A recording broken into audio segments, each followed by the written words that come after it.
Hello, hello. Est-ce qu'on m'entend? Est-ce qu'on me voit?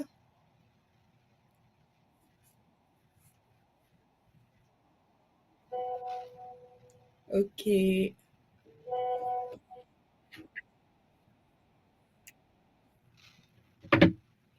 Attendez, je vais muter ici. Bonsoir, bonsoir tout le monde. Oui. Bonsoir, Ankassi. Je vous vois. Tous ceux qui se connectent, bonsoir.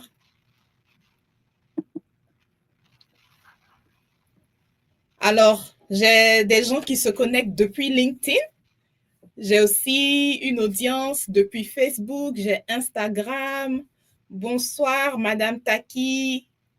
Bonsoir, Serge. On va commencer dans 3 petites minutes. Le temps de permettre aux autres de se connecter. Bonsoir, Madame Guesson.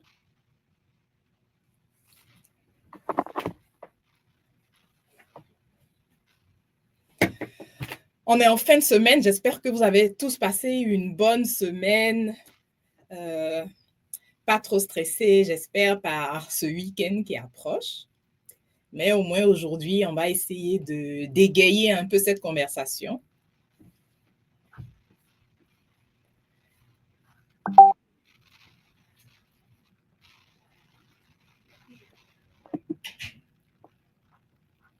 Bonsoir Samia, bonsoir Gisèle, Ramata, coucou Sibi, comment vas-tu? Ah, les Togolaises in Science sont connectées.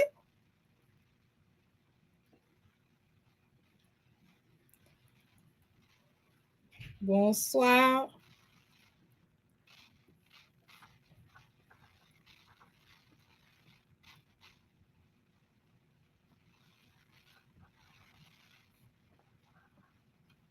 Ok, 1 minute et on commence.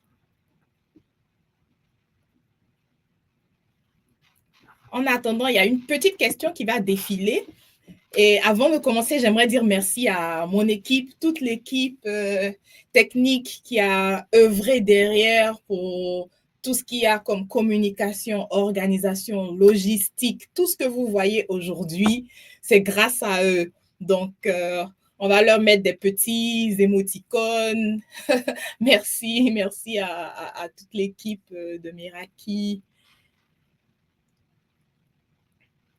Bonsoir, bonsoir Amina, bonsoir Maître. Donc Ben, est-ce que tu peux faire défiler déjà la première question d'ordre général avant qu'on commence?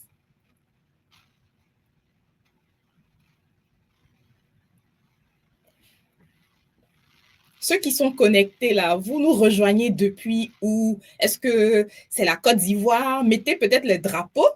Mettez les drapeaux de vos pays pour que je sache depuis où est-ce que vous êtes connectés. Donc, je vois qu'il y a la forte communauté de la Côte d'Ivoire. Est-ce que mes Béninois et mes Béninoises sont connectés? Est-ce qu'on a la Guinée qui est représentée? Est-ce qu'on a la France, le Maroc?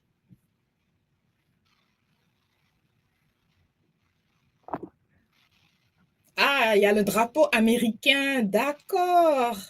Coucou, il y a des Canadiens. Ah, je viens de voir le drapeau du Bénin. On a le Congo, la RDC. On a la France. Ah, ça, c'est un live international. Hein?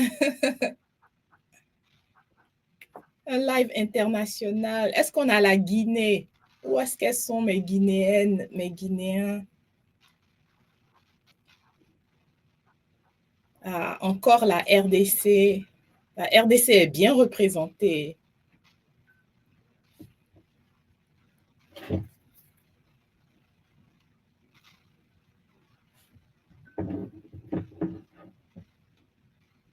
On a les États-Unis. Coucou Christiane. Ah, on a Afou, notre experte gombo numérique. Coucou Afou, j'espère que tu vas rester jusqu'à la fin pour qu'on puisse prendre ton retour d'expérience parce que j'ai vu que en termes de branding, là, tu as fait un très, très bon travail. Donc, reste avec nous pour qu'on prenne ton témoignage vers la fin. Alors, on va commencer. Chers amis, le live sera très court hein, parce que je veux maximiser vraiment sur les échanges. Donc, tout ce qui sera explication, on va aller vraiment sur 30 minutes et le reste des 30 minutes. Donc, j'ai prévu vous avoir pendant 1 heure où on va prendre les premières 30 minutes pour vraiment discuter, poser les bases. Et le reste des 30 minutes, ça sera des échanges, des retours d'expérience, des témoignages. Et puis ceux et celles qui ont envie aussi de prendre la parole, on va vous donner la parole pour vous exprimer, pour expliquer peut-être votre cas, parce que je sais qu'il y a beaucoup qui sont assez frileux et frileuses. Donc, pouvoir aussi prendre vos expériences à vous et comment en live vous donner directement des tips sur lesquels vous pouvez agir dès maintenant. Donc, restez avec nous, ça ne sera pas très long, mais ça sera assez interactif. OK.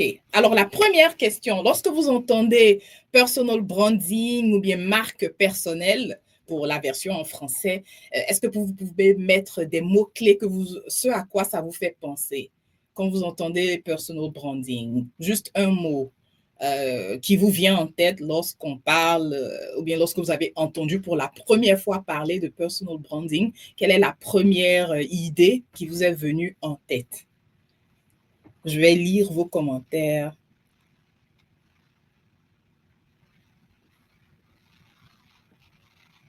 Sur Instagram, elles sont motivées, mais l'audience LinkedIn, c'est vraiment mou.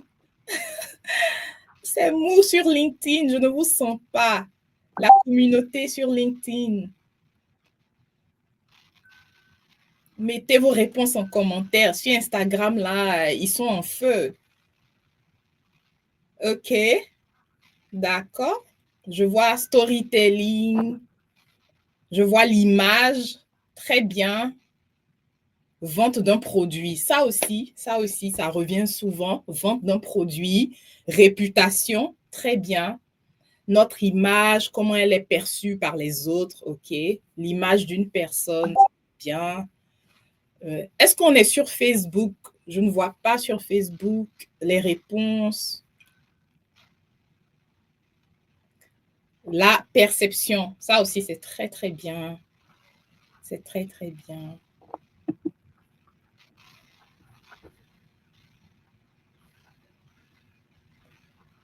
Attendez.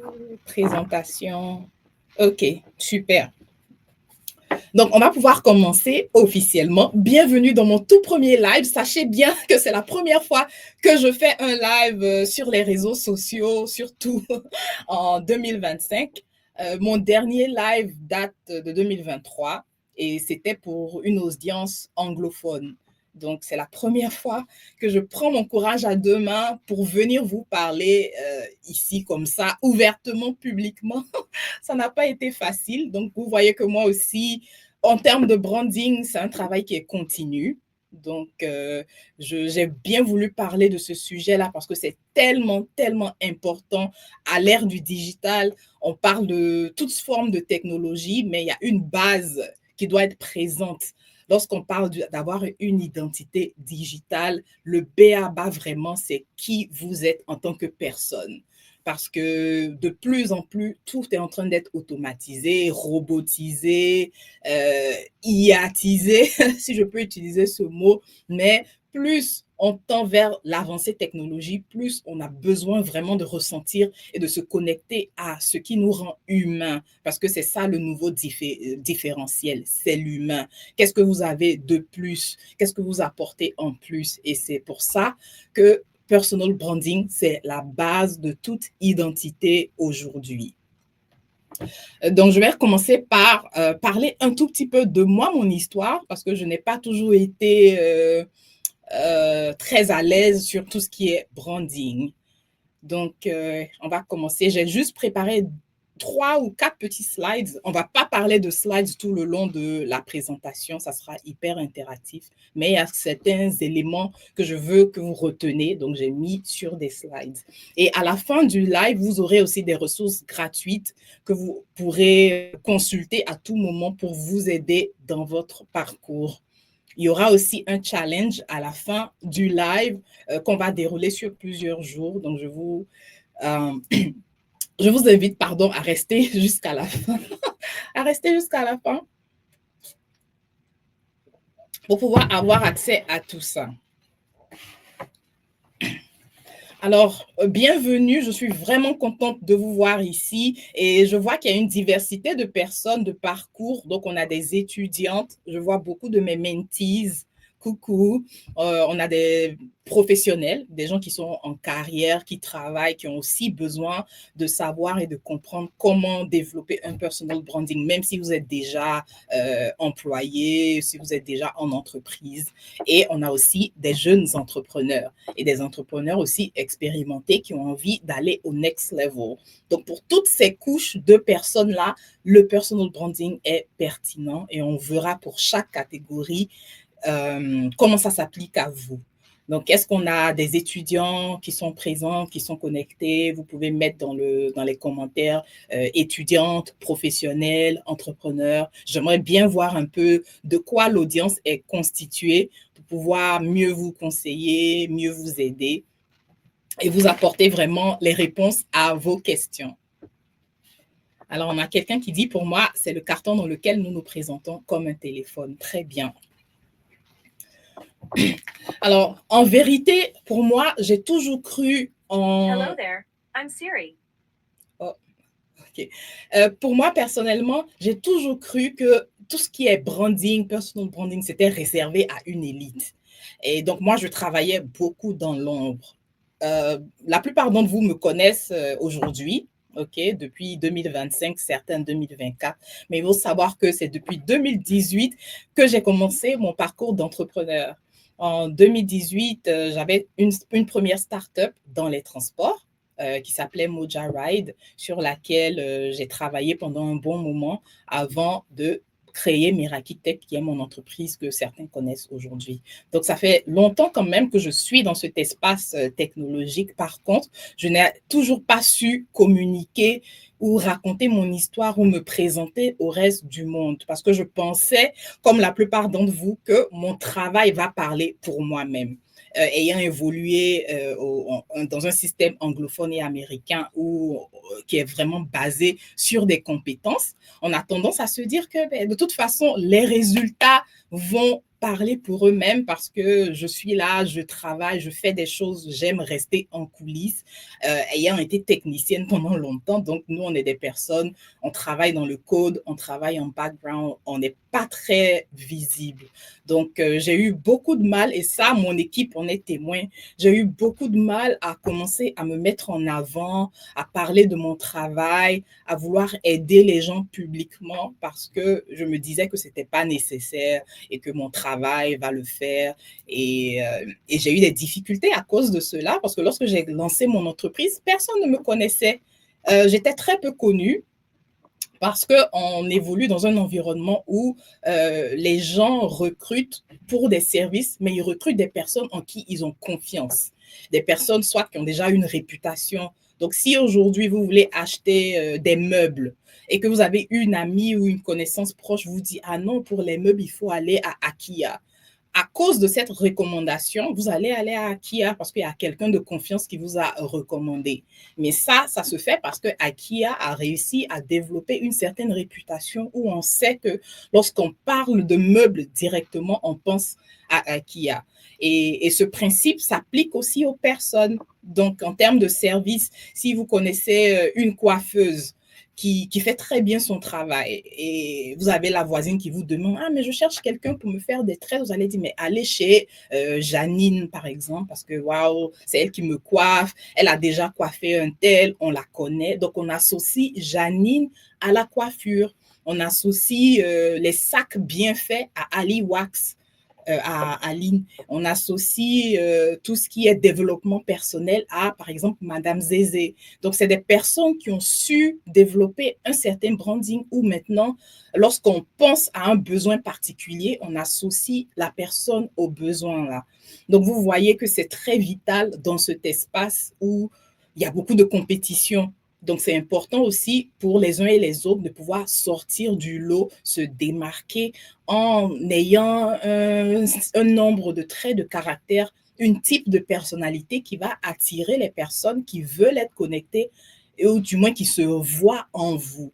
Est-ce que vous pouvez me donner des exemples de personnes, on va dire en Afrique, qui ont vraiment réussi leur personal branding? Il y en a beaucoup, que ce soit des hommes ou des femmes. Ça peut être aussi des personnalités politiques. Ça aussi, c'est valide comme réponse. Est-ce que vous pouvez mettre dans les commentaires quelques exemples de personnes qui ont réussi leur personal branding aujourd'hui, que vous pouvez identifier? Ne vous inquiétez pas, ils vont pas, on ne va pas balancer leur nom. Donc, dites Naboufal est très, très bien. Naboufal aussi, c'est une dame qui a vraiment réussi son personal branding. Une de mes favoris à moi, celle que j'admire beaucoup. D'ailleurs, que lorsque j'ai commencé ma carrière, j'ai voulu vraiment imiter, entre guillemets, sa façon de se présenter. C'est Mcho Laetitia qui, elle, se met très bien en avant. J'aime sa façon de voir les choses, sa façon de travailler, son leadership. Je ne sais pas si vous voyez de qui je parle. C'est la Mama Cash. Donc, elle fait chaque année les salons de l'épargne. Elle a un livre. Elle parle d'apéro cash. Très bien. Je vois Bali, oui. Ça aussi, c'est une dame qui a bien réussi son personal branding dans les télécoms. Il y a Nana Wax, je vois encore ce qui revient. Coucou Aïcha, merci d'être connectée. Maureen Haïté, qui a aussi réussi son personal branding. Est-ce qu'il y a d'autres exemples? Je ne vois que des femmes. Est-ce qu'il y a des exemples d'hommes, par exemple, qui ont bien réussi, selon vous, leur personal branding? On pense quand on les voit, on voit tout de suite leur expertise, on pense à leur niche, etc. Il y en a beaucoup, allez-y. J'attends certains noms. Ah, Coach Yoman Jean-François, effectivement. Coach Yoman aussi, aujourd'hui, en termes de développement personnel, relations, conseils, mariage, conseils, relations en couple, il a très bien réussi. On a Oussama Amar qui a aussi réussi son personal branding. Sephora Kojo, bien évidemment. Elle aussi, jeune fille dynamique. Donc ça, c'est pour les exemples. Maintenant, est-ce qu'il y a des exemples? Cette fois-ci, on ne va pas dire en Afrique pour ne pas cibler quelqu'un, mais par exemple pour le reste du monde, des célébrités qui n'ont pas réussi leur personal branding, qui ont souvent eu du bad buzz. Bon, moi, je vais donner un exemple. On a Elon Musk. Elon Musk qui n'a pas toujours eu un bon buzz, qui est parfois aussi inconstant dans son approche. Donc, en termes de personal branding, c'est pas trop ça pour Elon Musk ici aux États-Unis. Est-ce qu'on a d'autres exemples de personnes en dehors de l'Afrique pour ne pas entrer en palabre avec quelqu'un en dehors de l'Afrique? Est-ce que vous avez des exemples de célébrités ou de personnes qui n'ont pas toujours su asseoir leur personal branding?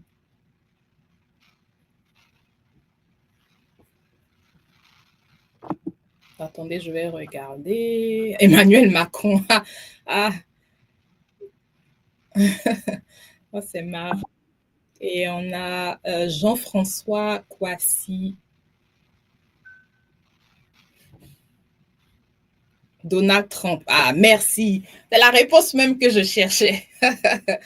Donald Trump. Ah, il y a quelqu'un d'autre qui dit Trump.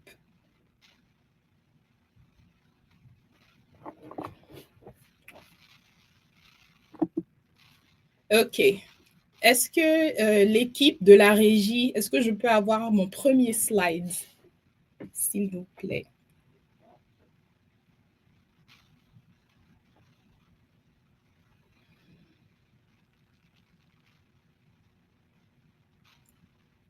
Donc, comme je le disais tantôt, on a tendance à penser que le travail va toujours parler pour lui-même. Sauf que le monde dans lequel nous sommes aujourd'hui, le travail ne parle pas toujours pour lui. Parfois, il faut donner un coup de pouce à travers notre communication de façon soft. Et ça, comme je le disais, ça s'applique à tout le monde. Par exemple, pour les élèves, les personnes qui sont en fin de cycle, qui ont besoin d'emploi, par exemple. Si vous n'apprenez pas à vous mettre en avant, à parler peut-être des projets en classe que vous avez fait, ça, je le vois avec beaucoup d'élèves et étudiants américains dans la classe de mon fils, par exemple, qui parlent des projets sur lesquels ils ont travaillé en classe.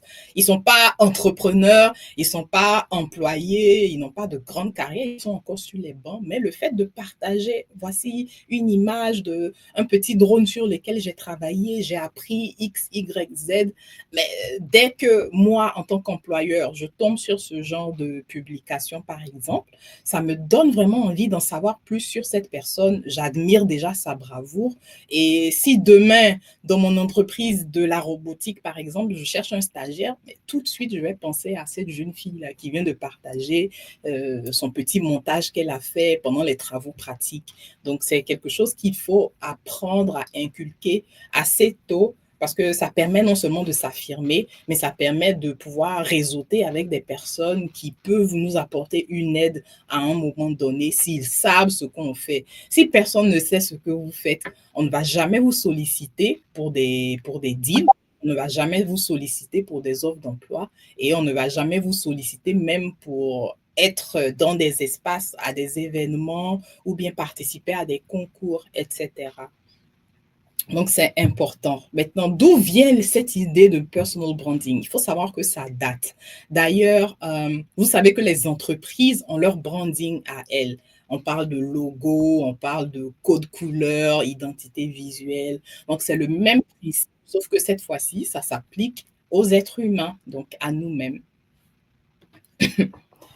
Et même à l'époque où on ne parlait pas encore de réseaux sociaux, parce qu'aujourd'hui, quand on dit personal branding, on pense tout de suite à des réseaux sociaux. Je vais vous donner des exemples. Moi, j'ai eu à rencontrer des personnes en présentiel, mais qui n'avaient rien à voir avec ce qu'on présente sur les réseaux sociaux. Donc, on verra plus tard pourquoi c'est important d'être aussi cohérent dans son branding, parce que comment vous vous présentez, les gens s'attendent à voir ça aussi en présentiel. Donc, si vous paraissez hyper chaleureux en ligne et que lorsqu'on vous rencontre dans la vraie vie, vous êtes très froid, un peu snobbish, bon, vous voyez qu'il y a une cassure dans le branding et ça refroidit tout de suite l'expérience. Donc, en termes d'entreprise, quand on voit Apple, enfin, on voit une pomme, on pense à Apple. Dès qu'on voit le logo de Nike, on pense à Nike. Donc, réfléchissez dans votre cas, quelle est l'impression que vous voulez laisser lorsque les gens vous rencontrent ou bien tombent sur une photo de vous, tombent sur une publication ou bien vous entendent même parler. Quelle est l'image aussi que vous voulez associer à ce feeling-là et à votre image. Ça, c'est une réflexion que vous allez devoir faire pendant que vous travaillez sur votre personal branding. Parce que ce n'est pas juste de l'affichage, il y a aussi ce qu'on ressent après avoir eu une conversation avec vous. Comment est-ce qu'on se sent? Est-ce qu'on se sent hyper énergétique ou bien on redescend vraiment cassé? Donc, essayez de voir, prenez des notes, écrivez quel est le ressenti que vous voulez laisser aux gens après un premier contact.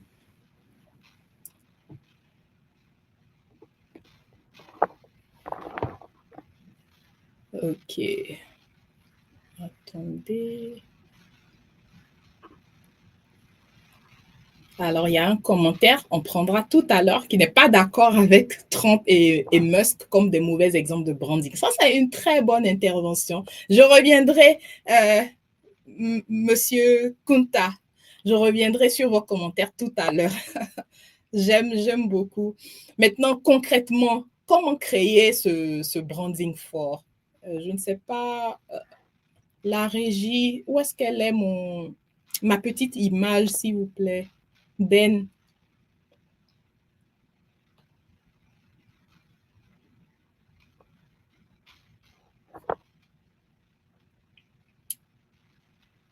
Ben, est-ce que je peux avoir ma petite image?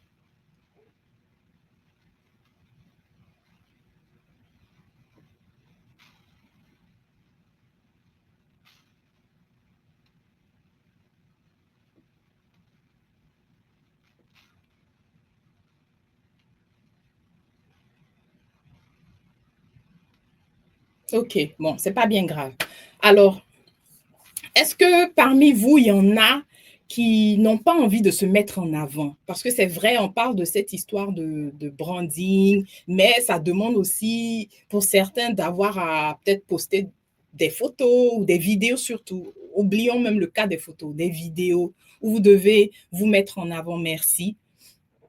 Donc, j'ai mis ici, si tu ne racontes pas ton histoire, quelqu'un d'autre le fera à ta place. Et ça, c'est très, très vrai. Parce que si vous ne prenez pas le contrôle sur votre storytelling, sur vos compétences, sur votre expertise, sur votre activité, vous laissez au fait libre cours aux gens d'interpréter comme bon leur semble ce que vous faites et l'image qu'ils vont se faire de vous.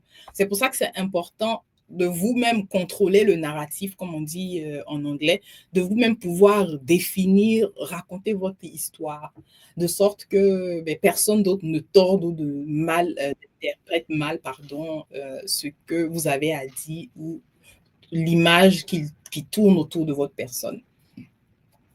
Donc, c'est ce qu'on va essayer de faire ici. Donc, parmi vous, quels sont ceux ou celles qui se sont toujours dit, ah, mais je ne veux pas utiliser mon image, je n'aime pas parler publiquement, je n'aime pas être vue, je n'aime pas me mettre en avant parce que ça fait prétentieux, ça fait un peu gonflé. Donc, mettez oui dans les commentaires si c'est vous, au fait. Si vous êtes le genre de personne qui hésite vraiment à vouloir mettre en avant leur image pour une raison ou une autre. Hein. Il y a des personnes aussi qui sont très, très privées, qui se disent, voilà, je ne veux pas parler de moi-même, je n'aime pas parler de moi-même. Ça fait bizarre. Et j'ai été dans votre cas, ça fait vraiment cringe, comme on dit, de vouloir peut-être parler de soi, etc. Mais ce que je veux vous en dire à ce niveau-là, c'est de penser à certaines personnes qui sont plus jeunes que vous. Comment votre histoire, comment votre parcours peut les inspirer. Pour moi, j'ai eu le déclic lorsque j'ai commencé à communiquer un peu plus et que je recevais des messages des jeunes étudiantes, par exemple en tech, qui me disaient, waouh, madame, c'est la première fois que je vois une femme en tech qui parle de nos réalités, qui dit oh, ce que nous, on pense très fort et qui nous aide un peu à nous orienter parce qu'on n'avait pas de modèle, bon, pas de modèle de réussite, mais on n'avait pas de modèle auquel on pouvait s'identifier. Et elles, ça leur donne de l'espoir et de l'inspiration à persévérer sur le chemin. Parce que vous savez que lorsqu'on est sur une lancée, que ce soit en entrepreneuriat, même en carrière, c'est toujours bien d'avoir des personnes à qui on s'identifie. Parce qu'on se dit, ah, si cette personne-là, si ce monsieur-là arrive à s'en sortir dans ce secteur, on va dire, hyper compétitif, ou bien dans ce secteur qui est peu connu, je veux faire comme lui ou je veux faire comme elle. Et donc, ce sont des exemples de personnes qui nous regardent sans même que nous-mêmes on s'en rende compte et qui ont envie de s'identifier à quelqu'un qui a le même parcours que vous, qui a la même histoire, qui a même grandi, pourquoi pas, dans votre même quartier. Moi, j'ai grandi vers la fin de, on va dire, mon cycle, j'étais à Yopougon, Niangon. Et parfois, quand je parle de ça dans mes speeches, il y a plein de jeunes qui m'écrivent, ah, mais madame, moi, aujourd'hui, je suis dans le quartier que vous avez mentionné, je suis dans la même zone, waouh, ça fait plaisir de voir quelqu'un qui est passé par là et tout. Donc, c'est des choses qui rapprochent. Donc, ne pensons pas toujours qu'à nous, pensons aussi à la jeunesse qu'on peut inspirer, pensons aussi aux personnes qui nous regardent, qui ont envie vraiment d'apprendre de nous, de pouvoir bénéficier de notre expertise, de notre savoir, etc. C'est pour eux déjà qu'on le fait avant de le faire pour nous-mêmes. C'est de voir toutes ces personnes-là qu'on arrive à accompagner, qu'on arrive à inspirer. Maintenant, le deuxième point, on va parler des... est-ce que je peux avoir le prochain slide, s'il vous plaît, équipe technique? Voilà. Alors, qu'est-ce que le personal branding? Donc, c'est votre réputation professionnelle, comme je l'ai dit tantôt. Donc, comment le reste du monde vous voit. OK, ça, c'est un petit résumé. Maintenant, deuxième élément, c'est une combinaison de compétences, de valeurs et au fait, il ne faut pas oublier, et d'impact, merci. Il ne faut pas oublier qu'ici, on le fait pour un but donné. Donc, on ne parle pas de raconter son histoire, se mettre en avant, se présenter au reste du monde juste pour le fun. On le fait avec un objectif donné. Quel est votre objectif? Qu'est-ce que vous voulez atteindre? Parce que déjà, c'est assez difficile comme travail. Donc, vous le faites là, il faut avoir un agenda, un objectif en tête. Est-ce que c'est pour vendre un produit ou un service parce que vous avez une activité que vous voulez mettre en avant, mais avant de pouvoir vendre des produits, par exemple, il faut pouvoir déjà apprendre à se faire connaître, se découvrir et se présenter au reste du monde. Mais par derrière, vous savez que peut-être c'est pour vendre, je ne sais pas, il y a beaucoup de personnes qui sont dans l'e-commerce. Donc, si vous vendez des mèches, du thé, bon, vous n'allez pas créer un compte et puis tout de suite commencer à vendre du thé. Ça n'attire pas. Personne ne va adhérer au fait à ce genre de profil là où on ne voit que des images, voilà, du thé que vous vendez, le prix. Vous allez certes pouvoir atteindre un certain nombre de personnes, mais vous ne pourrez pas vraiment casser la baraque, aller au-delà d'un certain niveau parce que vous êtes bloqué, vous n'arrivez pas à toucher la bonne cible. Et votre cible, c'est celle qui va vraiment se sentir connectée à vous. Alors que la différence entre faire ça comme ça et venir raconter comment vous avez peut-être perdu un emploi et pour vous en sortir, vous étiez obligé de commencer à vendre quelque chose pour nourrir votre famille. C'est comme ça que vous êtes tombé sur un thé vert qui vous a permis vraiment de vous relever de la situation difficile que vous traversez. Et grâce aux ventes de thé vert, aujourd'hui, vous avez pu mettre votre enfant à l'école et on vous voit même en train d'emballer le thé, on vous voit en train de recevoir des commandes, de conseiller sur les bienfaits du thé à vos clients. Mais vos clients vont venir vers vous maintenant parce qu'ils savent que auprès de vous, ils peuvent obtenir des conseils sur les bienfaits du thé et que demain, peut-être qu'au lieu du thé vert, vous allez commencer à vendre d'autres types de thé, bien-être. Et donc, ça crée de la confiance parce qu'on sait comment vous avez commencé. Et si aujourd'hui, maintenant, vous lancez une grande chaîne de thé, vous aurez beaucoup d'adeptes parce qu'ils vous ont vu, ils ont vu vos débuts, ils ont vu le bon et le mauvais côté. Parce que parfois, on fait l'erreur de vouloir montrer juste la perfection, alors qu'on est tous humains. Il y a forcément des moments dark, des moments difficiles qu'on traverse. Tout ça, ça fait partie de notre histoire. Donc, les gens veulent de l'authenticité et l'authenticité, c'est la réalité. C'est pas que, waouh, tout va bien, j'ai fait des milliards en chiffre d'affaires. Moi, personnellement, les profils qui ne font que parler de combien ils ont gagné, ça ne m'intéresse pas parce que je me dis, moi, je veux connaître le processus, je ne veux pas connaître la fin. On sait que vous êtes milliardaire, mais montrez comment vous avez fait pour que nous aussi, on apprenne. Donc, c'est ça, au fait, que les gens veulent voir. Les gens veulent voir le parcours, les hauts et les bas, les difficultés et comment vous avez réussi à surmonter ces difficultés-là. On ne veut pas forcément voir que du beau, que du bling-bling partout, partout. On veut comprendre le processus. Donc, c'est ce qui intéresse vraiment les gens. Maintenant, dernier point ici, c'est ça aide à se démarquer dans un marché du travail hyper compétitif, comme je le disais tout à l'heure. Donc, lorsqu'il y a des offres d'emploi, qu'est-ce qui fait que vous, on doit vous prendre? Vous savez que la plupart des employeurs aujourd'hui, ils consultent vos profils LinkedIn. C'est le premier réflexe. Et ça, c'est pas qu'à l'étranger, même en Afrique, dès qu'ils reçoivent des CV, ils consultent vos profils. On vous cherche sur Google. On va voir déjà ce que vous postez sur Facebook.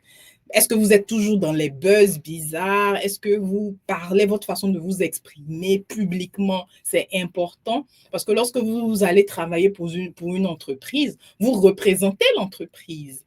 Donc, est-ce qu'eux, ils seront à l'aise à s'associer à quelqu'un qui est vulgaire dans sa façon de parler, Parce que sur Facebook, on voit les commentaires que vous laissez sur les pages des gens, on voit vos statuts. Donc, si l'employeur aujourd'hui, à l'heure actuelle, pour celles et ceux qui sont en quête d'emploi, si l'employeur va sur vos différents profils, est-ce qu'ils vont voir des choses qui vont les attirer vers vous ou bien ils vont voir des choses qui vont les dissuader de vous donner une chance? Donc, il y a un travail à faire dans ce cas-là pour vraiment nettoyer et portrait, une image qui reflète vraiment qui vous êtes en réalité et comment vous voulez être perçu. Donc, s'il y a des photos pas très favorables, vous allez commencer à les enlever. S'il y a des publications, ou mais si on vous tag sur n'importe quoi, moi, j'ai désactivé toutes les options de tag. Je ne veux pas qu'on me tague sur des choses. Parfois, il y a des vidéos horribles où quelqu'un est en train de se faire découper. Avant, à l'époque, là, je ne sais pas si vous vous souvenez, sur Facebook, on pouvait vous taguer sur... Donc, j'ai désactivé. On ne me tague sur rien parce que je ne veux pas être associée à quelque chose que je n'ai pas validé. Donc, vous pouvez faire la même chose, désactiver tous les tags, ne pas qu'on vous identifie sur des vidéos bizarres et parfois même vous n'allez même pas vous en rendre compte. C'est des jours plus tard que vous allez vous rendre compte que on m'avait tagué sur quelque chose qui n'est même pas agréable à regarder. Donc ça, il faut pouvoir nettoyer tout ça. Maintenant, on va parler des idées reçues. Idées reçues, on pense que quand on parle de personal branding, il faut se vendre, il faut vendre quelque chose. Parfois, on n'a pas besoin de vendre quelque chose. Parfois, on veut tout simplement documenter, donc raconter un processus, raconter, parler de ce qu'on fait sans agenda derrière. Parce que de toute façon, tout le monde ne peut pas venir acheter ce que vous vendez. Donc, ça doit commencer par connaître son audience. Qui sont les personnes que vous voulez toucher? Qui sont les personnes que vous voulez impacter? Moi, c'est l'une des premières questions que je me suis posée lorsque j'ai commencé ma journée, enfin de mon parcours, c'est de savoir qui est-ce que je veux aider. Parce que moi, mon objectif final, c'est d'avoir un impact. Donc, pour avoir cet impact-là, c'est les femmes, les jeunes filles, par exemple, qui sont encore étudiantes, les nouveaux travailleurs, donc les nouveaux professionnels et les entrepreneurs. Donc, c'est à vous maintenant de vous asseoir pour faire ce travail-là, pour savoir, OK, aujourd'hui, je veux commencer mon aventure de storytelling, de personal branding. Qui est-ce que je veux toucher? Donc, définir sa cible. Et en fonction de la cible, quelle est la valeur ajoutée que je peux leur apporter? Parce que les gens veulent apprendre. Aujourd'hui, tout avance hyper vite. On veut se développer, on veut s'améliorer. Donc, quand ils vont s'abonner à votre page ou bien ils vont tomber sur une publication, est-ce qu'ils vont apprendre quelque chose en plus? Ou bien c'est juste pour vous voir avec votre joli sac à main de marque? Bon, en fait, quel est l'impact que vous voulez avoir sur ces personnes-là? C'est bien de temps en temps de vouloir paraître, mais est-ce que derrière, il y a de la valeur? Donc, toutes vos sorties, que ça soit sur les réseaux ou bien hors des réseaux, est-ce que les gens ont l'impression d'apprendre? Est-ce que vous êtes utile à votre audience? Ça, c'est la question phare.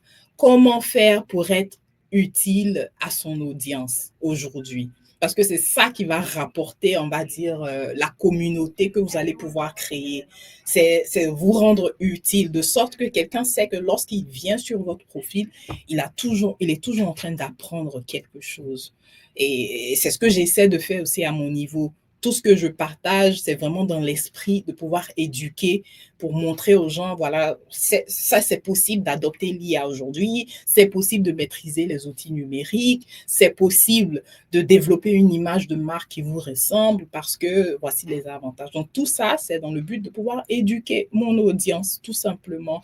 Et c'est ça l'impact. Donc, à vous de vous poser la question, qu'est-ce que vous recherchez réellement à travers tout ce que vous allez faire comme travail autour de votre image? Quel est le résultat attendu derrière?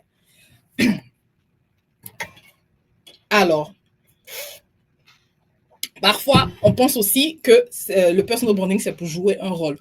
Comme je le disais une fois dans ma vidéo, les gens peuvent savoir quand vous êtes fake, Quand quelqu'un est fake, on le sent tout de suite, n'est-ce pas? Surtout les femmes.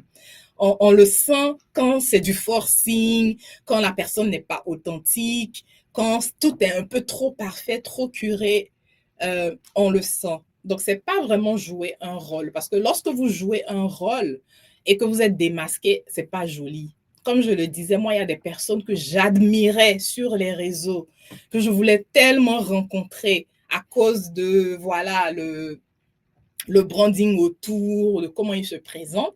Et lorsque je les ai rencontrés à Abidjan, c'était pas du tout ça. C'était complètement l'opposé de l'image que je me faisais, enfin l'image qu'ils vendaient. Après, on va dire, bon, peut-être que ce jour-là, la personne n'était pas dans son assiette, mais tout ça, ça impacte, ok? Donc, n'essayez pas de jouer un rôle, soyez vraiment vous-même. Si vous avez des cheveux naturels que vous voulez porter et qu'au quotidien, on vous voit avec vos cheveux naturels, mais portez vos cheveux naturels, même en ligne, parce que c'est votre identité, c'est votre différentiel, c'est votre marque. Si vous êtes quelqu'un qui aime vraiment raconter des blagues et qui est très jovial, on veut voir cette personnalité-là aussi à travers votre contenu. Donc, c'est vraiment d'être vous-même. C'est pas faire semblant parce que ça se démasque tout de suite. Et puis, les gens peuvent savoir, vos abonnés, ils sauront au fait si vous n'êtes pas authentique, si vous n'êtes pas vous-même, si vous êtes là juste pour vendre, vendre, vendre. À chaque publication, c'est des codes promo. À chaque publication, c'est, voilà, allez sur mon site, achetez ceci, achetez cela. Et ça donne envie de se désabonner tout de suite. Donc, l'exercice à faire, c'est de vous mettre même à la place. Est-ce que vous aimez quand on vous vend à longueur de journée? Je ne pense pas que ça soit le cas. Donc, essayez vous aussi de rester fidèle à qui vous êtes dans la façon de parler, dans la façon de se présenter et même lorsqu'on vous rencontre dans la ville, est-ce que vous maintenez cette même cadence? Le dernier mythe qu'on va casser, c'est le personal branding, c'est avoir un beau feed. Ça m'a toujours énervé parce que je ne suis pas quelqu'un de très... je n'aime pas que tout soit blanc, tous les backgrounds blancs. Moi, je suis assez colorée, je suis assez... Donc, parfois, j'ai du mal à être spontanée parce que je me dis en postant de façon spontanée, ça ne respecte pas mon code couleur.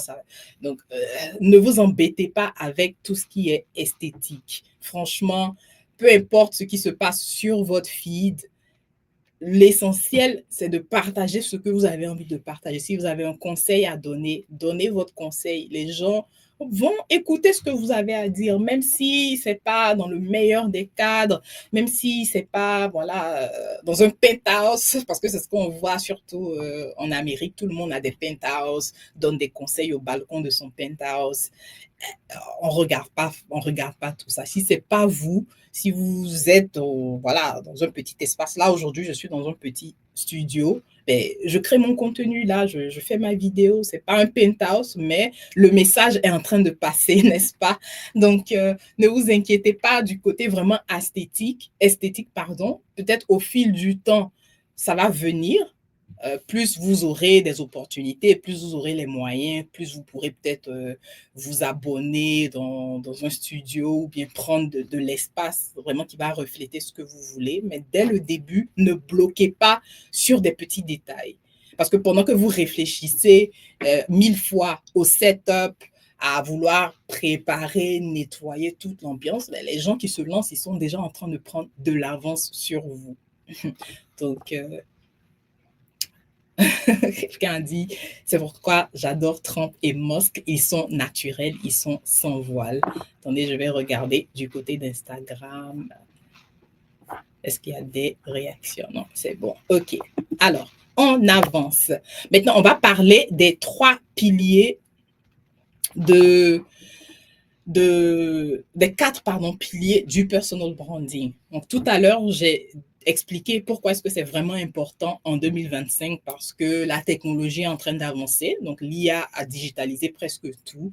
Donc, comment vous faites pour vous démarquer dans le processus de recrutement, ça c'est un. Deuxième point, c'est la période où la visibilité est devenue une compétence à part entière. Il y a des gens qu'on paye pour aider à être visibles. Vous avez des marques comme Chanel, comme même Yves Saint Laurent qui payent des influenceurs. Et là, on parle des marques qui sont déjà connues. Hein. Ce sont des marques qui n'ont plus rien à prouver, mais aujourd'hui qui payent quand même des gens pour les aider à être un peu plus visible. Pourquoi? Parce que l'attention, votre attention, vos 2 minutes que vous prenez pour scroller là, les entreprises sont en train de payer pour avoir accès à vos yeux. Donc, c'est le moment où vous aussi, vous devez faire pareil si vous avez une cible donnée, si vous avez une activité. Aujourd'hui, il y a beaucoup d'entre vous qui travaillent en entreprise, mais qui ont aussi une activité qu'ils souhaitent, ils ou elles, souhaitent développer à part entière pour peut-être à la longue pouvoir quitter votre emploi, être à votre propre compte, etc. Donc, c'est important de savoir comment la technologie évolue et comment vous pouvez utiliser cette technologie-là pour grandir votre activité. Et puis, vous savez quoi, le bonus, c'est complètement gratuit. Alors que si vous allez sponsoriser des posts, vous payez pour sponsoriser des posts. Vous payez pour faire des Google Ads, pour faire des Facebook Ads, vous payez pour afficher des panneaux.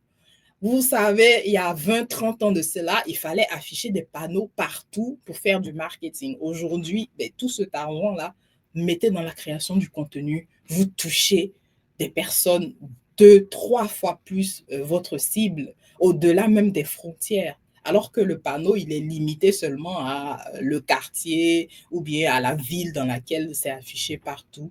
Mais avec les millions que certaines entreprises dépensent dans des panneaux d'affichage, imaginez s'ils investissent cet argent-là pour créer du contenu de qualité, mais ils peuvent vendre leurs services, leurs produits, obtenir des clients même dans d'autres pays, dans d'autres continents. Et c'est ça, au fait, le pouvoir de la technologie aujourd'hui. Et c'est pour ça qu'on est là aujourd'hui pour apprendre comment bénéficier de toute cette avancée-là.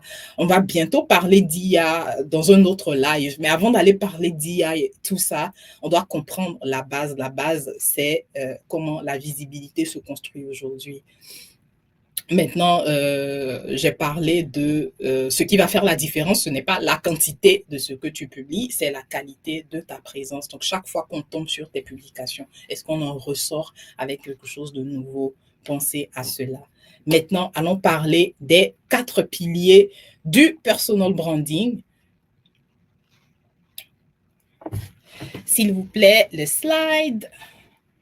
On va commencer par parler de la clarté. La clarté, qu'est-ce que c'est la clarté? La clarté, c'est d'avoir une vision claire de ce qu'on représente. Donc, qui est-ce que vous voulez être? Qui est-ce que Stéphanie veut être aux yeux de tous? Qui est-ce que Sibi veut être aux yeux de tous? Qui est-ce que Aïcha veut être aux yeux de tous? Amina. Donc, être clair dans sa tête sur qui est-ce que vous voulez être. Donc, vous allez écrire ça quelque part. OK. Ce que vous représentez, ce que vous voulez qu'on retienne de vous.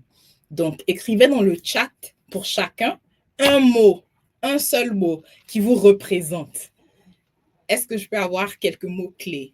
Ou bien vous pouvez écrire aussi votre niche. D'ailleurs, c'est plus intéressant. Écrivez la niche dans laquelle vous êtes. Je sais qu'il y a pas mal de personnes ici qui sont dans le digital. Est-ce qu'il y en a qui sont, par exemple, dans l'audiovisuel, dans l'agriculture? Donc, j'aimerais bien voir déjà dans quelle niche vous êtes ou bien quel est le mot auquel vous voulez être associé. Moi, le mot auquel je suis associée, c'est la technologie. Ou bien, en d'autres mots, digital, mais la plupart du temps, c'est la technologie. OK, je vois personne de confiance. Très bien. Écrivez BTP. Ah, mais voilà, Monsieur Quadio Serge, BTP, excellent. On ne voit pas beaucoup d'acteurs du BTP, on ne voit pas beaucoup de contenu autour. Et quand je parle de BTP, je ne parle pas des maisons à vendre, je parle vraiment du métier. Alors, il y a de l'art, très bien, création de contenu vidéo, filmmaker. Ben voilà les personnes avec qui je dois travailler, les filmmakers, musique. On aimerait bien voir un peu plus de contenu autour de la musique. Alors, est-ce qu'il y a d'autres secteurs ici? Bien-être, très bien. Bien-être, de toute façon, c'est quelque chose qui sera toujours pertinent, peu importe notre âge, peu importe le niveau de réussite, on a toujours besoin de comprendre, d'apprendre quelque chose de nouveau dans le domaine du bien-être.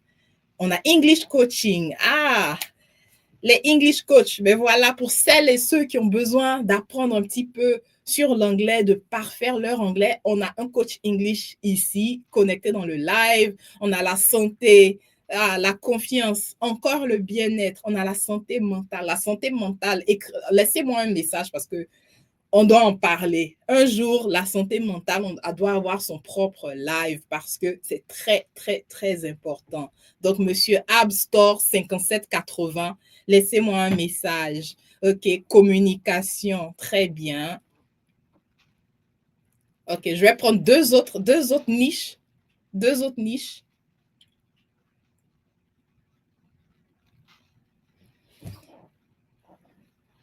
Santé mentale encore, très bien, très bien. OK. Deuxième pilier important ici qu'on va voir, OK, sécurisation, contract management. Et sur LinkedIn, là, il y a du sérieux, hein? Il y a le droit, il y a l'audiovisuel, il y a l'impact international, audiovisuel, digital, IA, il y a QSE, Madame Blé, bonsoir Madame Blé, gestion des affaires d'autrui. Ah, ça c'est du lourd, ça. OK. Donc, le deuxième pilier qu'on va voir aujourd'hui, c'est la cohérence. La cohérence, c'est pouvoir être la même personne en ligne, hors ligne. Et ça, c'est important. J'ai donné cet exemple parce que ça me fait mal. Ça m'a fait trop mal. J'ai rencontré entre guillemets, mon idole. Et puis, vraiment, la froideur avec laquelle j'ai été accueillie, je dis non. Alors que, pas plus tard que la veille, il y avait des posts, oui, rejoignez-moi, ma communauté, mes Amazones. Mais moi, je dis, je suis une Amazone aussi. Je suis venue la rencontrer, froideur. Donc, il faut vraiment pouvoir maintenir son branding offline et online également. Et si vous êtes drôle, si vous êtes lumineux, soyez lumineux aussi dans la vraie vie. OK. Donc, il faut être cohérent et être cohérent aussi sur toutes les plateformes sur lesquelles vous communiquez. C'est-à-dire, ne soyez pas hyper carré, hyper professionnel sur une plateforme et puis très immature sur une autre plateforme. On peut comprendre on va voir tout à l'heure le rôle de chaque plateforme. OK. Donc, je sais que beaucoup se posent la question, mais LinkedIn, on utilise ça pourquoi? Facebook, on va voir ça tout à l'heure. Donc, en fonction des plateformes, il y a un certain niveau qu'il faut avoir, je comprends. Par exemple, on sait que LinkedIn, c'est très sérieux. D'ailleurs, beaucoup de gens ont peur de LinkedIn, alors que moi, c'est ma plateforme favorite et je vous dirai pourquoi c'est ma plateforme favorite. Mais il faut pouvoir garder quand même une certaine cohérence, OK? Il y a des plateformes sur lesquelles on peut être un peu relax, mais rester quand même dans votre brand. Ne soyez pas trop, voilà, on enlève la perruque, ne soyez pas trop relax, quoi. Gardez une certaine constance de plateforme en plateforme, OK? Ah, ben, il y a quelqu'un qui dit qu'il a vécu ça avec un couple célèbre et ça l'a refroidi, mais c'est vrai, c'est tellement vrai. Et puis, le troisième pilier, c'est la crédibilité. Est-ce que vous inspirez confiance? Parce que c'est vrai, il y a des gens qui postent à tout moment, on voit leur contenu, même qui font des événements, mais est-ce on leur fait confiance réellement? Est-ce qu'on a envie de leur confier nos projets? Vous voyez? Donc, quand vous travaillez sur votre image, ayez aussi un côté expertise qui inspire confiance, qui fait que, OK, cette personne-là, c'est vrai, la personne fait beaucoup de sorties, on voit ses apparitions, on voit ses événements, mais il y a de la compétence derrière. C'est pas que du show, c'est pas que du m'as-tu vu. On sait que si on va la consulter ou mais si on va le consulter pour les affaires de BTP, Monsieur Quadio. Si on va vous consulter, Monsieur Quadio, pour les sujets de BTP, vous allez délivrer. On sait qu'avec Monsieur Quadio, il y a la rigueur, il y a le sérieux dans le travail. Donc, il y a cette confiance qui fait que vous êtes crédible. Donc, est-ce que dans votre domaine, dans votre niche, vous êtes capable d'être crédible? Parce que ça ne sert à rien d'investir du temps, de l'argent dans bâtir votre image, bâtir votre visibilité, et puis vous n'êtes pas crédible derrière. Quelqu'un vous confie un gros projet, vous n'arrivez pas à délivrer, mais ça va casser immédiatement tout ce que vous avez fait comme travail de branding. Donc, il faut accompagner tout ce visuel, toutes ces vidéos, tout ce que vous allez produire comme contenu là, il faut accompagner ça de résultats. Et quand vous accompagnez de résultats, les gens vont vous recommander de gauche à droite. Et c'est ce qui m'est arrivé personnellement. Lorsque j'ai commencé à communiquer sur mon travail, sur mon expérience, et que j'ai délivré aussi sur les premiers projets que j'ai réussi à obtenir par la grâce de Dieu, mais les recommandations sont venues d'elles-mêmes. Je n'ai plus eu besoin de trop batailler de gauche à droite parce que les gens même venaient, ah mais j'ai reçu votre numéro de la part de Madame Tan pour qui vous avez fait tel projet, vous avez développé une application pour mon oncle et il m'a parlé de vous. Et quand c'est comme ça, vous ne dépensez plus rien en marketing parce que le travail, votre branding lui-même vous dévance au fait. Votre réputation vous précède. Je pense que c'est la bonne expression. Et quand c'est comme ça, là, vous n'avez pas besoin d'acheter des leads, vous n'avez pas besoin d'envoyer à passer des coups de fil où on vous raccroche au nez parce que maintenant les clients viennent à vous. Et c'est ça que moi je veux pour vous. Je veux que vos clients viennent à vous de sorte que vous n'ayez plus besoin de stresser comment agrandir mon chiffre d'affaires. Avec votre simple téléphone, vous pouvez agrandir, augmenter. Pardon, ça c'est l'anglais. Vous pouvez augmenter votre chiffre d'affaires avec votre connexion Internet, votre téléphone et une petite lumière. Pas besoin de gros investissements. On va en parler tout à l'heure. Maintenant, la visibilité, c'est le quatrième pilier. Pourquoi la visibilité? Parce que tout ce qu'on est en train de faire là, c'est bel et bien pour vous donner une petite visibilité. Si on ne vous connaît pas, si on ne vous voit pas, on ne pourra pas vous embaucher pour vos services, pour votre expertise, ou bien pour des stages, pour du travail et tout. Donc, vous avez besoin de visibilité, c'est-à-dire être active et aussi être proche de votre audience. Il y a certaines pages qu'on suit, par exemple, bon, je vais donner l'exemple de la grande star américaine Beyoncé. Beaucoup de personnes lui ont reproché de ne pas être proche de son audience. Elle a une forte audience, elle a beaucoup de gens qui l'aiment, qui vont à ses concerts, mais il manque un peu la marque humaine. Vous n'allez jamais voir Beyoncé faire une vidéo pour s'adresser à ses followers, à ses fans. Elle est complètement euh, effacée. Elle ne sort que pour vendre ses parfums, ses crèmes. Enfin, elle a une panoplie de produits, de marques qu'elle soutient. Et puis, bien évidemment, ses concerts. Donc, quand c'est comme ça, vous n'êtes pas trop proche de votre audience. Si vous n'avez pas réussi à asseoir une notoriété incroyable, ça sera difficile. Elle s'en sort quand même parce que, bon, c'est Beyoncé, quoi. Enfin, même si elle ne vous parle jamais dans l'année, le jour où elle va venir dire qu'elle a un concert, les gens vont partir parce qu'elle a réussi pendant 30 ans à asseoir une certaine réputation. Mais nous autres qui venons de commencer, si on ne se rapproche pas de notre audience, ils ne vont pas avoir envie de nous soutenir. Ils n'auront pas envie de dépenser leur argent avec nous parce que, guess what? Il y a 3, 4 personnes qui font la même chose que vous, qui, eux, réussissent à établir une connexion avec leur cible. Non, c'est eux, c'est chez eux que les autres vont aller dépenser. C'est pas chez vous, parce que vous êtes peut-être un peu trop autant, trop loin de votre cible, ou bien peut-être trop effacé. Et quand c'est comme ça, les gens n'arrivent pas à se connecter avec vous. Moi, quand j'ai acheté mon premier sac à Liwax, la patronne, elle était dans le magasin, mais on a causé pendant longtemps. Elle était très chaleureuse et c'est comme ça qu'elle s'est sentie vraiment, que je me suis sentie, pardon, connectée à elle, connectée à son histoire.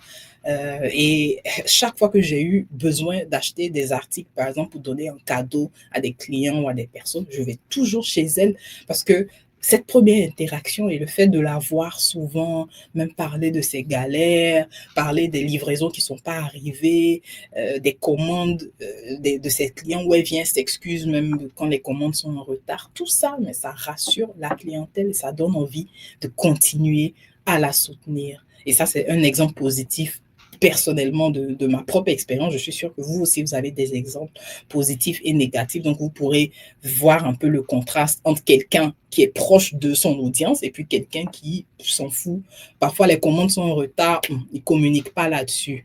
Ah, dans les commentaires, parfois, vous voyez, ah, j'ai commandé ceci, je n'ai pas encore reçu, 0 réponse. Et quand c'est comme ça ne donne pas envie de soutenir un tel entrepreneur ou un tel créateur. Donc, les 4 piliers, clarté, cohérence, crédibilité et la visibilité. Ça va constituer votre personal branding. Donc, dans l'une de mes ressources que j'ai gardées, vous allez recevoir plus tard, il y a des step by step que vous allez devoir suivre. Là, on n'a pas suffisamment de temps pour que je puisse partager étape par étape, mais le lien sera publié tout à l'heure avec un QR code. Vous allez voir étape, comment vous allez vous découvrir, comment vous allez écrire votre mission et puis comment vous allez nettoyer vos réseaux sociaux, etc. Donc, vous devez vous découvrir, identifier vos valeurs. Numéro 2, vous devez vous exprimer aussi. Vous devez apprendre à connaître votre audience, être constant, etc., etc. Alors, dernier point, on va parler des différentes plateformes. Je pense que c'est le dernier point. Je sais que vous êtes avec moi depuis 1 heure. J'espère que vous ne vous ennuyez pas. Est-ce que vous êtes encore là? Mettez-moi des petites émoticônes. C'est pas facile de parler seul pendant plus d'1 heure. Rassurez-moi, vous êtes encore là, vous me suivez. Est-ce que ça va? Et pendant ce temps, l'équipe, dernier slide où on parle de plateforme, s'il vous plaît. Les différentes plateformes. Est-ce que mon audience LinkedIn, est-ce que vous êtes toujours connectés? Je sais qu'il est 17 heures. J'espère que ce n'est pas l'heure de rentrer chez vous. Attendez un peu. Mon audience Instagram, est-ce que vous êtes là? Est-ce que vous êtes connectés? OK. On a notre musicien qui est là. On a Ramata qui est toujours là. Merci. OK. Donc, tout le monde est là. Cathy, nous sommes là. Ah, Monsieur Quadio du BTP, il est là. Aïfa, OK, super. Coucou Aïfa, ça fait plaisir. OK. Alors, dernière partie, les plateformes. Est-ce que je peux avoir mon slide pour qu'on parle de la différence entre Facebook, LinkedIn, TikTok, Instagram, tout cela, parce qu'il y en a tellement, mais rassurez-vous, vous n'avez pas besoin d'être partout en même temps. Vous allez choisir 2 plateformes dans tout le lot que vous allez maîtriser, que vous allez bien faire, et puis au fil du temps, ajouter une autre plateforme vers la fin, une fois que vous serez vraiment à l'aise. Mais en fonction de votre niche, en fonction de votre secteur, je vous conseille vivement de choisir 2 plateformes. Donc, j'attends mon slide ici. Mais peut-être écrivez d'abord déjà la plateforme que vous ne maîtrisez pas du tout. Je veux voir. Je sais que TikTok va sortir dedans. Écrivez la plateforme qui vous stresse le plus, que vous n'aimez pas, pourquoi vous n'aimez pas. Personnellement, moi, c'est X. X, j'ai essayé, j'ai tout fait. X, l'ancien Twitter. J'ai tout fait, j'arrive pas à vraiment être active sur X, j'arrive pas à utiliser correctement. Parfois, j'écris des choses, je lis pour les gens, vraiment, j'arrive pas à m'en sortir. Et ça va trop vite. Donc, personnellement, c'est X. TikTok, je pense que certains d'entre vous ont dû constater que je viens à peine d'ouvrir mon TikTok. Donc, j'ai 3 publications sur TikTok. Je viens à peine de commencer TikTok. Donc, je ne suis pas du tout experte en TikTok, mais je comprends comment l'algorithme fonctionne. Donc, on va voir ça tout à l'heure. Attendez, je regarde. Nous sommes là. Facebook. Ah, Monsieur Jerry Dess. Facebook, là, ça, c'est la plateforme la plus ancienne. Comment encore vous ne maîtrisez pas Facebook? Hein, monsieur le musicien? Alors que votre cible principale, elle est sur Facebook. OK. Nancy dit TikTok et X. Alors, je pense qu'on est pareil. LinkedIn, il y a beaucoup qui n'aiment pas LinkedIn. Hein. TikTok, je n'aime pas, moi aussi. Il y a beaucoup qui n'aiment pas LinkedIn. Je vous assure, quand vous allez comprendre LinkedIn, là, croyez-moi, je suis un témoignage vivant que LinkedIn, c'est là-bas que vous allez vous faire le plus d'argent. Tous vos clients, bon, celles en tout cas qui sont sur les segments B2B, même un peu de B2C. Si vous êtes dans le B2B, si vous recherchez des clients entreprises, par exemple, LinkedIn, c'est votre réseau de prédilection. C'est là-bas même que vous devez passer tout votre temps. Parce que lorsqu'on cherche à travailler avec des entreprises, qui est derrière les entreprises? Ce sont des hommes. Ils sont sur LinkedIn, ils sont sur Instagram, ils sont sur Facebook. Donc, tout ce qui est B2B, ne négligez pas LinkedIn. Je pense que peut-être la prochaine fois, je vais partager peut-être sur mon mur des tips pour vraiment réussir sur LinkedIn. LinkedIn a changé ma vie. LinkedIn a changé mon activité. Je vous assure. OK. OK. Euh, on va en parler tout à l'heure. OK. TikTok. Ah oui, non, franchement, TikTok. TikTok, c'est c'est le réseau de la Gen Z. C'est là-bas où, bon, moi, mon fils passe tout son temps sur TikTok. Mais il dit qu'il apprend des choses. Bon, maintenant que ça a été vendu à TikTok aux États-Unis, a été vendu, je ne sais pas si l'algorithme va changer. Instagram, je trouve que ça fait doublon quand tu es déjà sur Facebook. OK. Euh, Modérateur, j'arrive toujours pas à voir le slide. Donc, on va commencer avec le différentiel entre les différentes plateformes. Donc, on va commencer avec LinkedIn. LinkedIn, c'est la plateforme où vous allez asseoir votre expertise. Donc, si vous travaillez dans un domaine donné, si vous avez des opinions, si vous avez des articles peut-être à partager sur votre expertise, sur votre industrie, vous allez partager tout ça sur LinkedIn. C'est vrai que c'est une plateforme professionnelle, mais après tout, c'est une plateforme aussi de réseautage. Donc, vous allez partager aussi votre histoire autour de votre expertise, de votre marque, de votre savoir-faire. Donc, LinkedIn, c'est vraiment l'endroit où vous allez communiquer sur votre savoir-faire, communiquer sur les témoignages de vos clients ou des choses que vous avez fait, des travaux que vous avez fait. Vous allez communiquer sur le fait que vous avez étudié pour les étudiants. Si je suis étudiante en marketing, la plupart du temps, vous faites des études de cas. Il faut partager certaines études de cas, votre point de vue à vous par rapport à ces études de cas. Ce que j'ai constaté qui marche beaucoup sur LinkedIn aussi, c'est des avis contraires. C'est-à-dire si tout le monde a tendance à penser d'un côté, venez, faites une publication qui dit le contraire et puis vous défendez votre point de vue. Une chose que les gens aiment beaucoup, les gens aiment se défendre dans les commentaires. Ils vont venir dire, ah mais non, ceci, cela. Donc, ça crée de l'engagement et ça va booster votre page si vous arrivez à avoir des échanges comme ça en commentaire. Donc, LinkedIn, c'est une plateforme d'opinion, c'est une plateforme d'expertise et c'est une plateforme de storytelling, toujours dans le cadre professionnel. Donc, ça s'applique et aux personnes qui sont encore étudiantes et aux personnes qui sont en quête d'emploi. J'ai vu parfois des personnes qui racontaient, peut-être ça fait plus de 6 mois que je cherche du travail.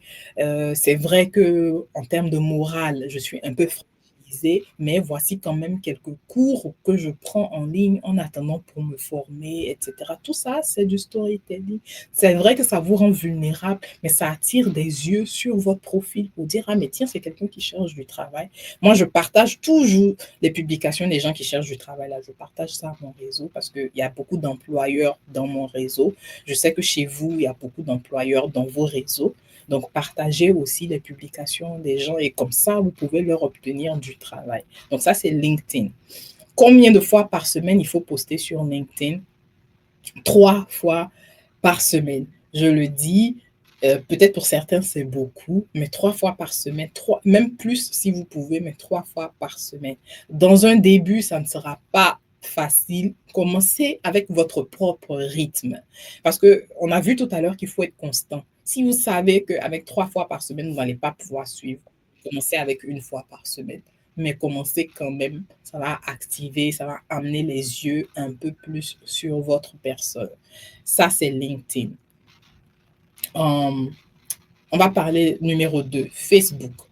Facebook, c'est la plateforme où vous avez, étant donné que c'est la plateforme la plus ancienne, c'est celle où vous avez le plus d'utilisateurs d'un certain âge. Donc, les personnes sont là-bas depuis OK, les slides sont en train d'arriver. Les personnes sont là-bas depuis, donc c'est une cible un peu plus ancienne sur Facebook et c'est une habitude.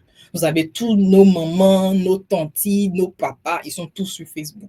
Ils sont peut-être pas sur TikTok ou bien sur LinkedIn, mais ils sont sur Facebook. Donc, il ne faut pas négliger aussi. Facebook, c'est bien parce que ça vous permet aussi de créer des groupes, donc avoir une petite communauté. Ça vous permet d'écrire des messages. Donc, ça prend tous les supports. Vous pouvez écrire des textes, vous pouvez écrire poster des vidéos, poster des photos. Donc, moi, par exemple, Facebook, je ne suis pas très active, mais je repartage tout ce qui est sur mon Instagram, sur mon Facebook. Ce qui est bien avec Facebook, vous n'avez pas besoin de réinventer. Vous pouvez utiliser les mêmes publications qui vont sur Instagram. Vous connectez votre Instagram à votre Facebook et ça va publier automatiquement. J'ai remarqué qu'en Afrique francophone, les gens sont beaucoup plus réactifs sur Facebook. Donc, quand vous allez publier sur Instagram, vous n'allez pas avoir suffisamment peut-être d'engagement, mais sur Facebook, vous allez avoir de l'engagement parce que les gens aiment bien Facebook.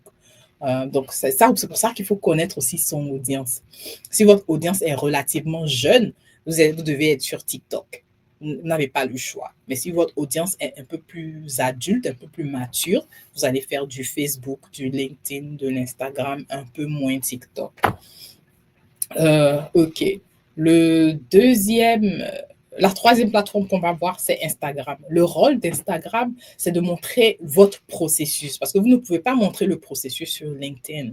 C'est assez envahissant. Sur Instagram, vous allez montrer les behind the scenes, vous allez donner des petits conseils, vous allez montrer un peu ce que vous faites peut-être dans la semaine, certains challenges que vous avez. Moi, parfois, de façon spontanée, je vais poster des rants. Quand il y a une situation qui se passe où je ne suis pas trop contente, je vais poster, je vais partager, donner mon avis. Je ne peux pas forcément le faire sur LinkedIn parce que déjà sur LinkedIn, à partir de 13 heures, les gens se déconnectent. Donc, sur Instagram, par contre, je montre mon processus. Je montre les behind the scenes, quand je m'apprête à aller à des événements, comment je prépare même mon live, comment je prépare mes capsules vidéo, peut-être quand j'ai des réunions avec mes équipes, si on a parlé de tel ou tel sujet, donc je parle de messages de leadership. Donc, Instagram, pour moi, c'est l'endroit qui vous rend humain. C'est l'endroit où vous devez vraiment vous humaniser, vous rapprocher de votre audience. Sur Instagram, en termes de fréquence, 3 à 4 fois par semaine aussi, je trouve que c'est bon. Nous qui sommes assez occupés, on ne peut pas poster tous les jours. Les plateformes demandent que vous postez tous les jours. C'est l'idéal, mais qu'on se dise la vérité, c'est difficile de poster tous les jours, à moins que vous ayez une équipe.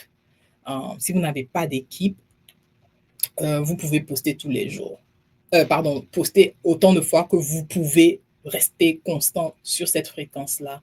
Et puis, enfin, il y a TikTok. TikTok, c'est spontané, c'est rapide. Les gens postent 4-5 fois par jour sur TikTok. C'est des vidéos spontanées.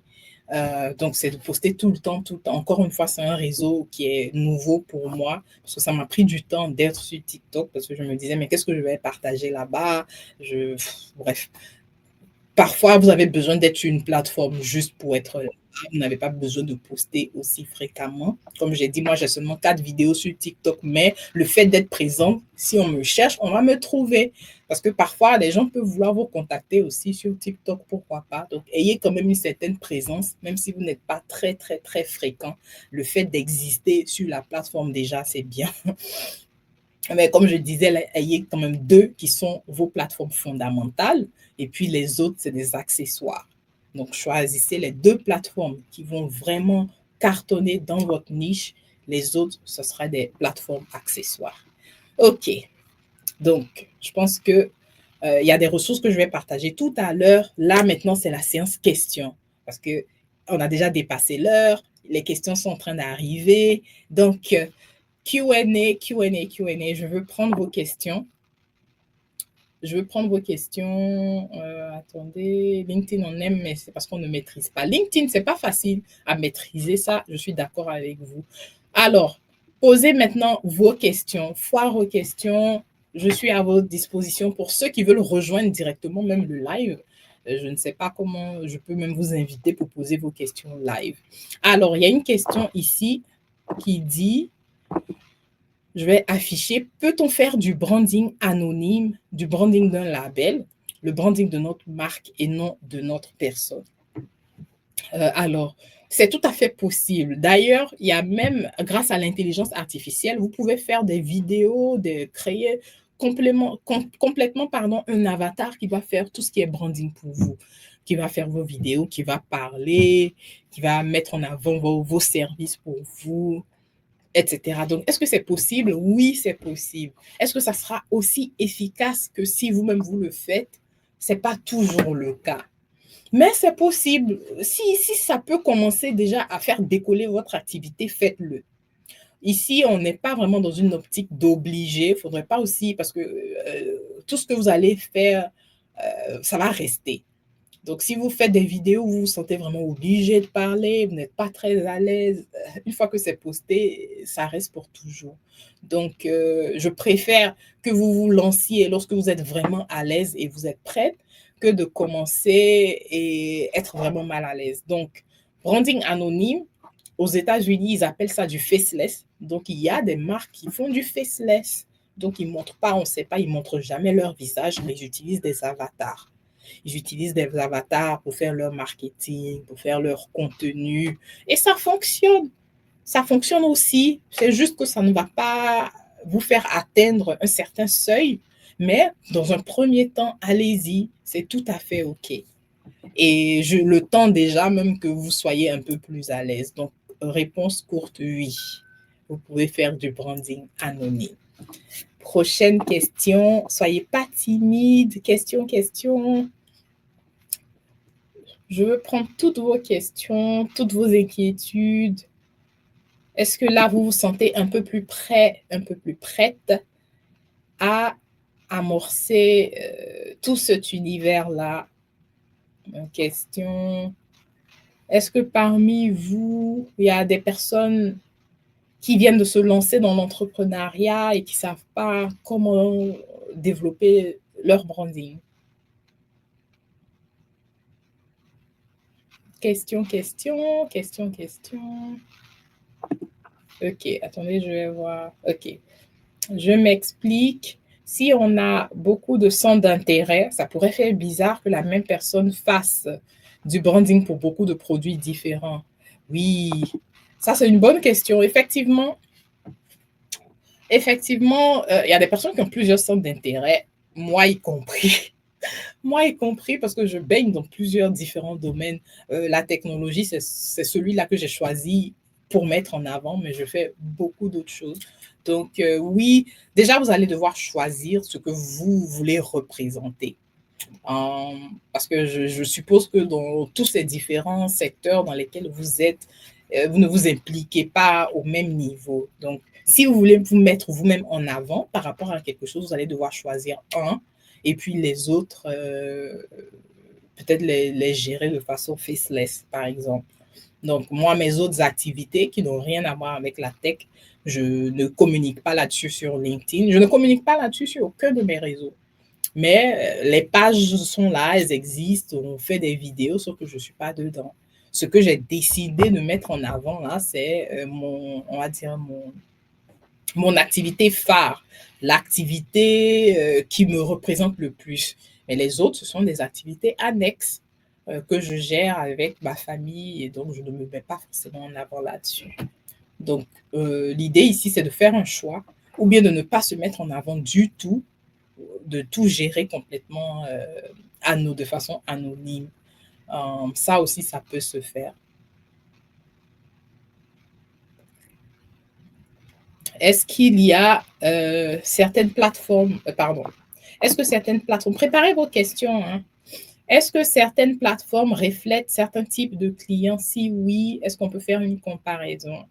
Certains types de clients, alors, de façon générale, tous les clients sont partout, sauf, je veux dire, X, TikTok, qui sont un peu plus nouveaux. Mais la plupart des plateformes que vous connaissez, même YouTube. D'ailleurs, est-ce que vous savez que YouTube, même, c'est un réseau, c'est une plateforme qui est hyper puissante, surtout en termes de monétisation. YouTube vous paye mieux que, je pense que TikTok paye mieux, mais bon, comme il n'y a pas beaucoup de gens de TikTok. YouTube paye mieux que Facebook, que Instagram, que LinkedIn. Donc, YouTube, c'est une plateforme aussi à ne pas négliger. YouTube fait des vidéos longues. Il y a des shorts et il y a des longues. Bon, on aura le temps de revoir ça. Mais YouTube est important aussi. Ça a son rôle. C'est une plateforme éducative. Parfois, je ne sais pas si ça vous est déjà arrivé de faire des recherches dans YouTube et regarder une vidéo pour apprendre quelque chose au lieu d'aller faire des recherches sur Google.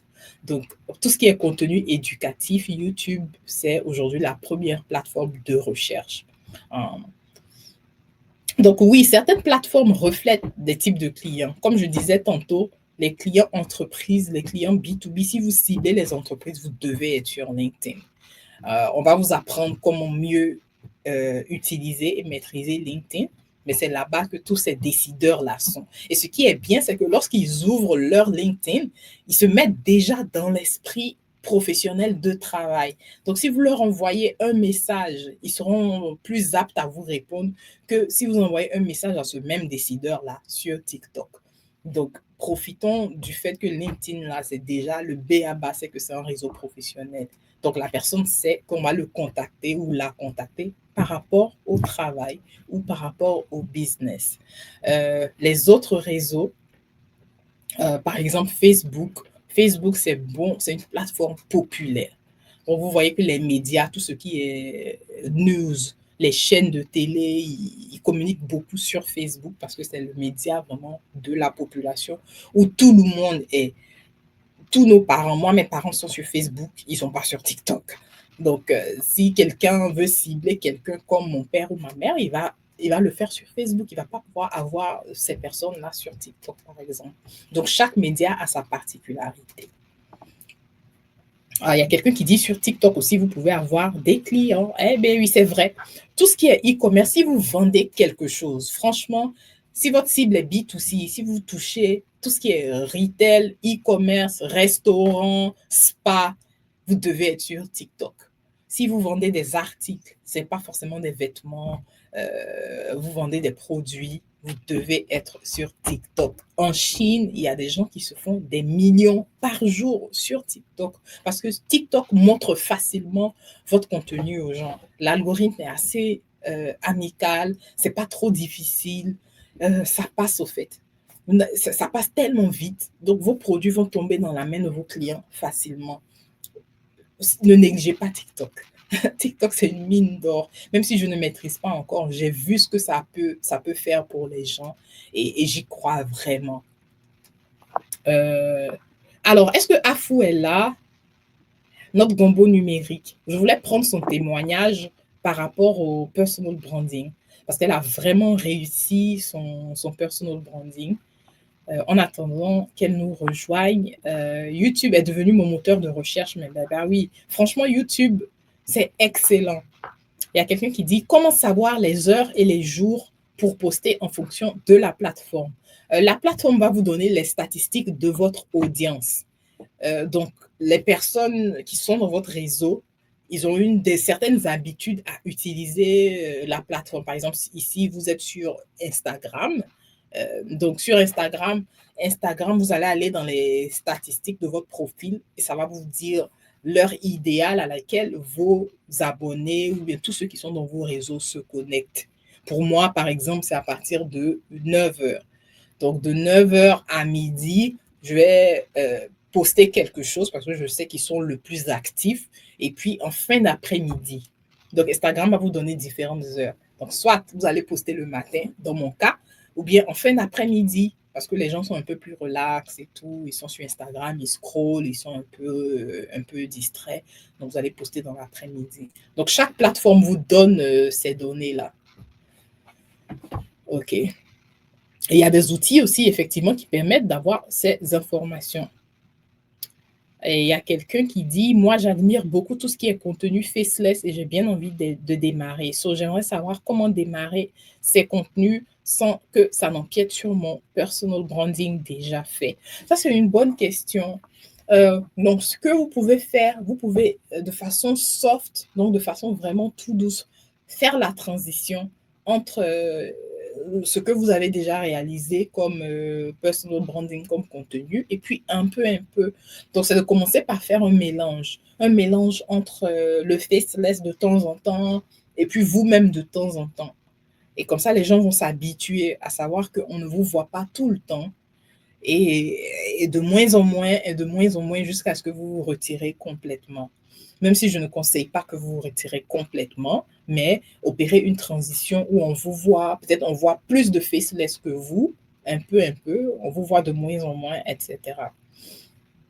Donc ça, c'est une très bonne question. Oui, comment rester cohérent tout en gardant certaines parties de sa vie non exposées? Très bonne question. Très bonne question. Et parce que moi-même, ça me touche personnellement.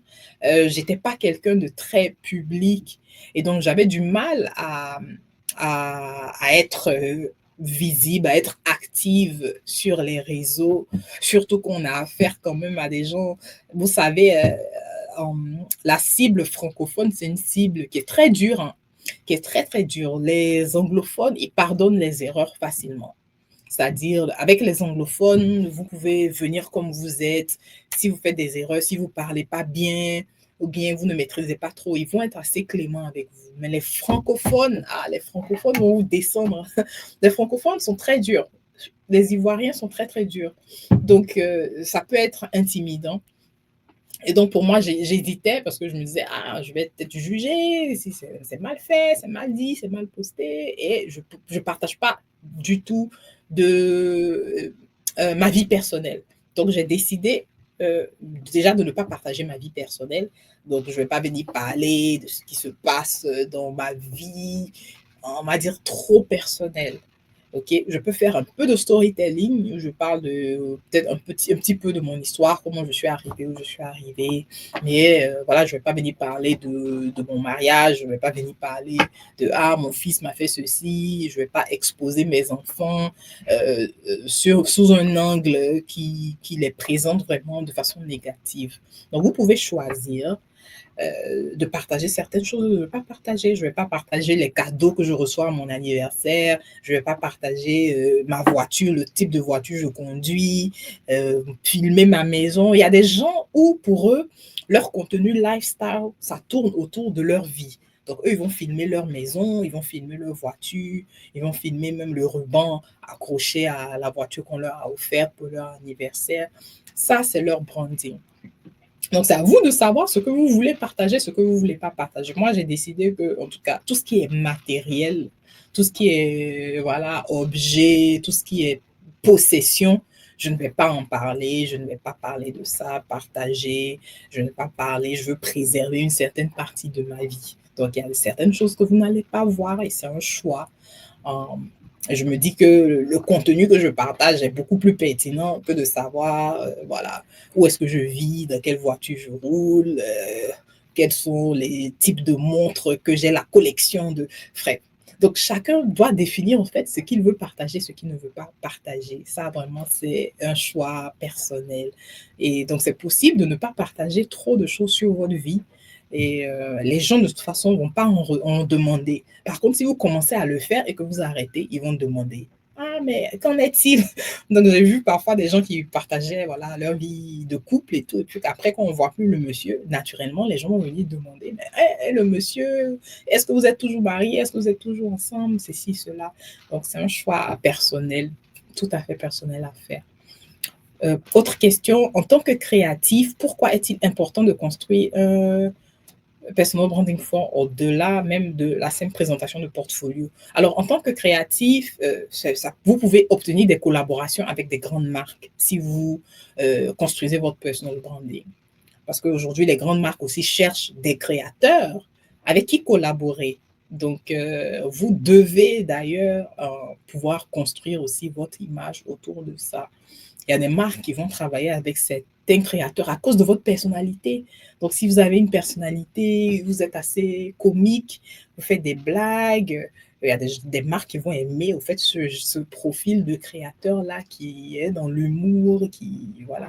Donc, c'est important, au-delà de partager son portfolio, de pouvoir aussi développer son identité digitale. Prochaine question. Est-ce que Afou, elle est avec nous? Ok. C'était la question de tout à l'heure. En tant que créatif, pourquoi est-il important de construire un personal? Ok, voilà, très belle question. En tant que réalisateur, je pourrais te dire que le personal branding, ok, monsieur Diaby a très bien répondu, te permettra d'avoir le type de client et être respecté dans ton métier. C'est exactement ça, monsieur Diaby. Alors, vous avez Maître Michel qui demande, est-ce qu'une personne qui avait pour habitude de partager sa vie personnelle peut faire une reconversion? Absolument, absolument. Écoutez, Je suis la reine de se réinventer. Vous pouvez vous réinventer autant de fois que vous voulez. Personne ne va vous en vouloir de passer peut-être de trop partage, quelqu'un qui partage trop à quelqu'un qui partage moins. Donc, ne vous gênez pas si vous décidez de vouloir faire abstraction de certaines choses. Personne ne va venir demander des nouvelles. En tout cas, si vous le faites vraiment bien, c'est d'être assez souple dans cette transition. Et puis, si quelqu'un vous demande des informations que vous n'avez pas envie de partager, ignorez tout simplement. Il y a certains commentaires auxquels je ne réponds pas, tout simplement. La façon aussi de répondre là, c'est du personal branding aussi. Vous ne devez pas réagir à tout ce qu'on vous demande, à toutes les provocations que les gens vont vous emmener. Donc oui, c'est tout à fait possible de décider de ne plus partager certaines choses et puis de continuer ainsi, de faire une reconversion. Parfois, les gens ne remarquent pas. Ok, attendez, est-ce qu'il y a d'autres questions? J'espère que vous avez aimé ce live. Donc là, je vais afficher un code QR. Est-ce que le modérateur est là? Parce que j'ai une page où il y a toutes les ressources qui vont vous être utiles pour construire votre personal branding. Ok, le code QR est là. Donc, scannez le code QR, le lien. Est-ce qu'il y a un lien quelque part qui peut être posté? Donc, ce code QR va vous envoyer sur ma page de ressources où vous allez voir une présentation bien détaillée de tout ceci, où vous allez pouvoir aussi entrer en contact avec moi. Je vais partager ça aussi en story. Ok. Est-ce que le personal branding est très important dans la sphère de la cuisine? Absolument. La restauration. On a vu ça avec Hilda Bassi du Nigeria, la chef, la renommée chef qui a réussi à avoir son Guinness World Record. Ok, je vais partager le lien. Attendez, je vais partager le lien. Je ne sais pas comment. Alors, la team, est-ce que c'est possible de partager le lien? Parce que certains sont déjà sur leur téléphone. Ce n'est pas possible de scanner le code QR. Donc oui, dans la restauration, c'est tout à fait pertinent. Sur tous les domaines, c'est pertinent. Maintenant, dans la restauration, ça va être fait un peu plus différemment. Ok, ça va être fait un peu plus différemment. Vous allez montrer beaucoup de vos behind the scenes, du processus même pour créer les bons plats que vous créez. Donc, il y aura beaucoup de direction artistique parce que les gens veulent savoir, mais comment vous faites pour avoir de telles recettes, pour que les plats soient si bons. Donc, vous allez parler, vous allez même pouvoir éduquer aussi sur les vertus de certaines épices que vous utilisez. Ah, aujourd'hui, j'ai décidé de mettre du curcuma pour faire, je ne sais pas moi, ma crème de poulet. Pourquoi le curcuma? Parce que X, Y, Z, c'est bon pour... c'est anti-inflammatoire, c'est ceci, c'est cela. Donc, il y aura aussi ce type de contenu-là pour éduquer et être un peu plus utile à votre audience.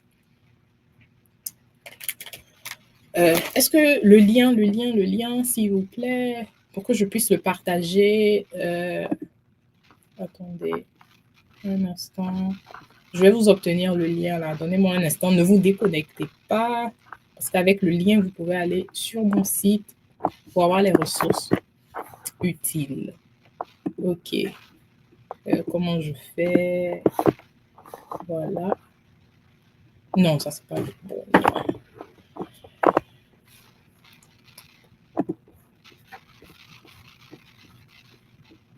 Voilà, c'est bon. J'ai le lien. J'ai le lien.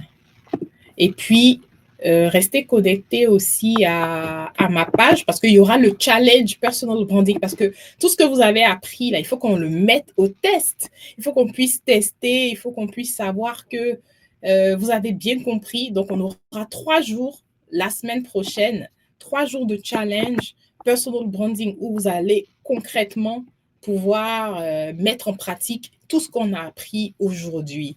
Donc, je pense que sur ce, il n'y a plus de questions. Ok, mettez une dernière fois des émoticônes dans les commentaires. Dites-moi comment ça s'est passé aujourd'hui. Est-ce que vous avez aimé ce premier live? Est-ce que je dois continuer à faire des lives? Et vos commentaires vont m'aider aussi à m'améliorer. Ok, qu'est-ce que vous aurez aimé voir un peu plus? Est-ce que vous aurez aimé un format plus court? Parce que là, on a fait quand même 1h40. Est-ce que c'était trop long pour vous? Donc, dites-moi. Et puis, laissez-moi des messages privés hein, après le live pour me dire ce que vous avez pensé de cette première séance. Ça m'a fait plaisir, énormément plaisir d'être avec vous aujourd'hui. Et j'espère que vous avez appris quelque chose et que vous avez un peu moins peur de commencer à communiquer, commencer à raconter votre histoire, commencer à gagner en visibilité parce qu'on a besoin de voir ce que vous faites, on a besoin de vous connaître, on a besoin de connaître un peu ce qui vous rend unique dans ce monde où il y a autant de turbulences, où il y a autant de robots un peu partout et on a besoin d'être connecté à vous, à votre marque, à vos produits, à vos services. Donc, n'hésitez pas à m'envoyer des messages. N'hésitez pas aussi, si vous avez d'autres questions, si vous voulez même que je regarde vos pages, si vous avez commencé cet exercice-là et que vous souhaitez que je puisse valider rapidement ce que vous avez écrit, vous voulez mon opinion, envoyez-moi des messages. Je suis ouverte et je réponds personnellement à tous mes messages. Je ne suis pas encore arrivée au stade où j'aurai des équipes pour répondre pour moi. Donc, lorsque vous m'écrivez, c'est moi directement qui réponds. OK, j'espère que ça va vous rassurer. Donc, n'hésitez pas, entrez dans mon inbox. Travaillons, travaillons, travaillons parce qu'aujourd'hui, la visibilité paye. Donc, si vous avez des ambitions de pouvoir grandir votre activité, grandir votre chiffre d'affaires, ça commence par tout ce qu'on s'est dit aujourd'hui. Et ça ne sera pas facile, ça prend du temps, ça prend beaucoup d'efforts, mais les retombées seront positives. Après 6 mois de travail et de constance, vous allez commencer à voir les résultats parce que c'est ce qui m'est arrivé. Donc, croyez-y et puis restons en contact, tout simplement. Donc, merci. Et pour tous ceux qui sont connectés, qui veulent bien m'écrire, n'hésitez pas à entrer dans mon inbox, on va se parler. Et voilà, sur ce, bonne soirée à vous, bon week-end à vous, et on se retrouvera dans un autre live le mois prochain. Merci.